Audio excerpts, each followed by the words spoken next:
लेकिन आपने मुझे जो काम दिया है उस रास्ते से मैं चलित होने वाला नहीं हूं, रुकने वाला नहीं हूं, थकने वाला नहीं हूं और झुकने का तो सवाल ही नहीं उठता है। दो टूक जवाब आ गया है। जवाब ऐसा कि सरकार को अस्थिर करने वालों के होश उड़ गए। जवाब ऐसा कि सरकार पर उंगली उठाने वालों के हाथ खुद की तरफ मुड़ जाएं। मोदी ने उड़ीसा में ये बात किसानों और आम जनता की रैली में संबोधित करते हुए कहा।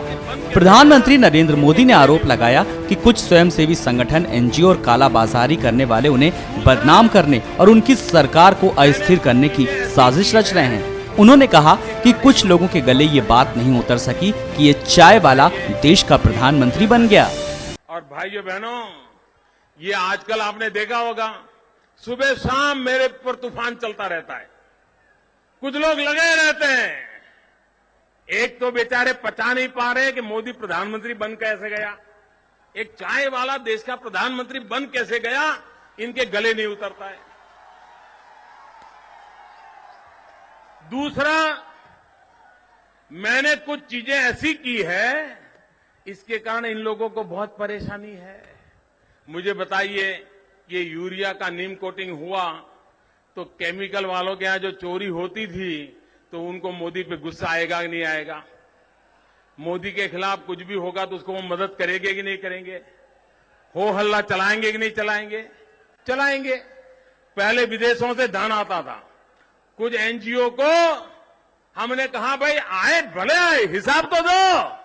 हमने हिसाब मांगना शुरू किया तो वो सारे इकट्ठे हो गए, मोदी को मारो, मोदी को मारो, हमसे हिसाब मांग रहा है। मुझे बताइए भाई, देश में अंदर आने वाले पैसों का हिसाब मिलना चाहिए नहीं मिलना चाहिए?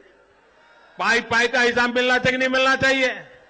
अगर विदेशों से धन आता है तो धन कहां खर्च किया वो देश को पता होना चाहिए नहीं होना चाहिए? कानून में लिखा हुआ है। लेकिन जब से हमने हिसाब मांगना शुरू किया तो ये सारे इकट्ठे हो गए और सुबह शाम षड्यंत्र करते हैं कि मोदी को कैसे खत्म किया जाए, मोदी सरकार को कैसे हटाया जाए, मोदी की बेइज्जती कैसी की जाए। लेकिन मेरे प्यारे भाइयों बहनों, आपने मुझे चुना है इन बीमारियों से देश को बाहर लाने के लिए, और मैं इस काम को कर रहा हूं।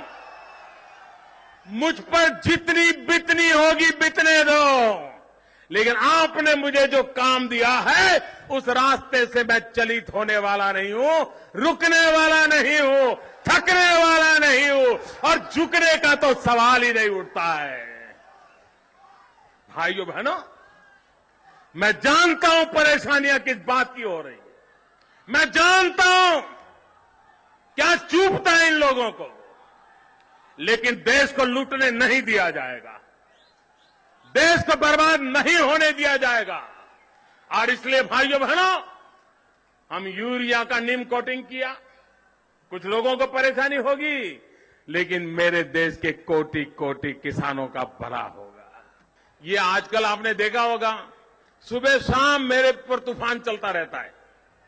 कुछ लोग लगे रहते हैं, एक तो बेचारे पचा नहीं पा रहे कि मोदी प्रधानमंत्री बन कैसे गया, एक चाय वाला देश का प्रधानमंत्री बन कैसे गया, इनके गले नहीं उतरता है।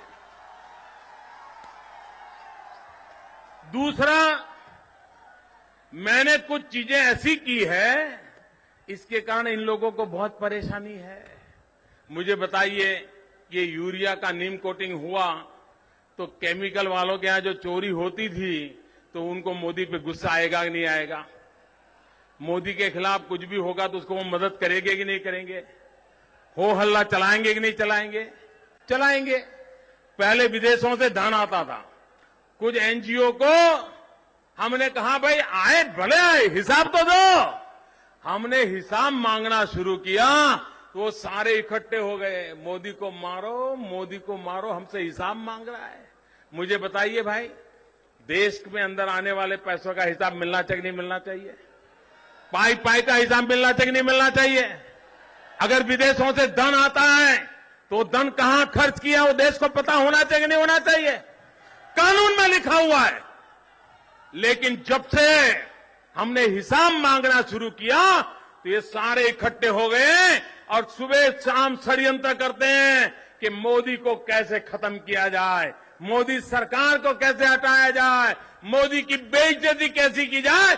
लेकिन मेरे प्यारे भाइयों बहनों, आपने मुझे चुना है इन बीमारियों से देश को बाहर लाने के लिए, और मैं इस काम को कर रहा हूं। मुझ पर जितनी बितनी होगी बितने दो, लेकिन आपने मुझे जो काम दिया है उस रास्ते से मैं चलित होने वाला नहीं हूं, रुकने वाला नहीं हूं, थकने वाला नहीं हूं, और झुकने का तो सवाल ही नहीं उठता है। भाइयों बहनों, मैं जानता हूं परेशानियां किस बात की हो रही है, मैं जानता हूं क्या चूभता है इन लोगों को, लेकिन देश को लूटने नहीं दिया जाएगा, देश को बर्बाद नहीं होने दिया जाएगा। और इसलिए भाइयों बहनों, हम यूरिया का नीम कोटिंग किया। कुछ लोगों को परेशानी होगी, लेकिन मेरे देश के कोटि कोटि किसानों का भला होगा। और नीम कोटिंग से दूसरा भी फायदा है। गांव की गरीब महिलाएं अगर ये नीम के जो फल होते हैं, खली होती है, उसको अगर इकट्ठा कर दें तो अब बहुत बड़ा बाजार मिलने वाला है। क्योंकि नीम कोटिंग करने के लिए नीम के पेड़ का जो तेल निकलता है उसकी जरूरत पड़ती है। गांव को एक नया उद्योग मिल सकता है।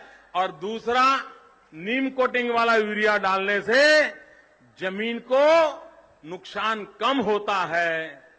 जमीन को अगर पहले 10 किलो यूरिया की जरूरत पड़ती थी तो नीम कोटिंग से 7 किलो से चल जाता है। और इसलिए ये नीम कोटिंग से किसान का भी भला होने वाला है। इन दिनों हम startup India, stand up India की बात करते हैं।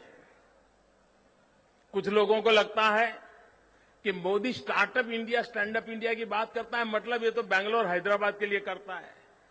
जी नहीं, ये startup India, stand up India Hindustan के गांवों में भी हो सकता है। मैं नौजवानों को उदाहरण देता हूं। आपके उड़ीसा में चावल की खेती होती है, पैडी पैदा होती है। उसका जो छिलका होता है, उसका जो तेल निकलता है, आज वो दुनिया में खाने के लिए उत्तम तेल माना जाता है। बहुत बड़ी मात्रा में भारत से सबसे महंगा तेल अगर विदेश जाता है तो ये चावल के छिलके से निकला हुआ तेल जाता है। क्या उड़ीसा में मेरे नौजवान स्टार्टअप के लिए आगे आ सकते हैं? जिले में एक एक ऐसा चावल के छिलके से निकलने वाला तेल का काम शुरू करें। दुनिया के बाजार में पैसा मिल सकता है। हम मुद्रा योजना से पैसा देने के लिए तैयार हैं। हम स्किल डेवलपमेंट करने के लिए तैयार हैं। हम टेक्नोलॉजी की समझ देने के लिए तैयार है। नौजवान इनोवेशन करने के लिए तैयार है। Startup India, stand up India मेरे किसान को भला करने के लिए काम आ सकता है। तो भाइयों बहनों, ऐसी अनेक विविध योजनाओं को लेकर के, चाहे पाक फसल बीमा योजना, आज मेरे देश के किसानों को सुरक्षा देने के लिए मैं लेके आया हूं। मैं सभी किसान भाइयों बहनों से आग्रह करता हूं कि आज भी, और एक बात सुनिए, मुझे अभी गल्फ कंट्रीज के क्राउन प्रिंस मिलने आए थे, दुबई, अबू धाबी, आप सब जानते हैं। उन्होंने एक बड़ी मजेदार बात बताई। बोले, मोदी जी हमारे पास धन के तो भंडार है, तेल भी बहुत है, और आने वाली पीढ़ियों तक तेल निकलेगा, तेल बेचेंगे और पैसा कमाते रहेंगे। लेकिन जनसंख्या बढ़ रही है और हमारे यहां पानी नहीं है, फसल पैदा होती नहीं है, रेगिस्तान है। हम सब लोग आने वाले दिनों में हिंदुस्तान की तरफ देख रहे हैं कि हिंदुस्तान के किसान जो पैदा करेंगे उसी से हमारे गल्फ कंट्रीज के देशों के लोगों का पेट भरेगा। मेरे किसान भाइयों बहनों, दुनिया का बाजार आपका इंतजार कर रहा है। दुनिया के देशों का पेट भरने का काम आज मेरा देश का किसान कर सके, ऐसी संभावनाएं नजर आ रही है। और इसलिए मैं कृषि क्षेत्र को आगे बढ़ाना चाहता हूं, किसान को ताकतवर बनाना चाहता हूं, और मेरे देश के किसान की ताकत से मेरा देश मजबूत होने वाला है, ये मुझे पूरा भरोसा है। आप सब लाखों की तादाद में आए, मैं देख रहा हूं इतनी बड़ी भीड़ और इतना प्यार, मुझे किसान का भविष्य उज्जवल नजर आ रहा है भाई। प्रधानमंत्री फसल बीमा योजना का उज्जवल भविष्य नजर आ रहा है।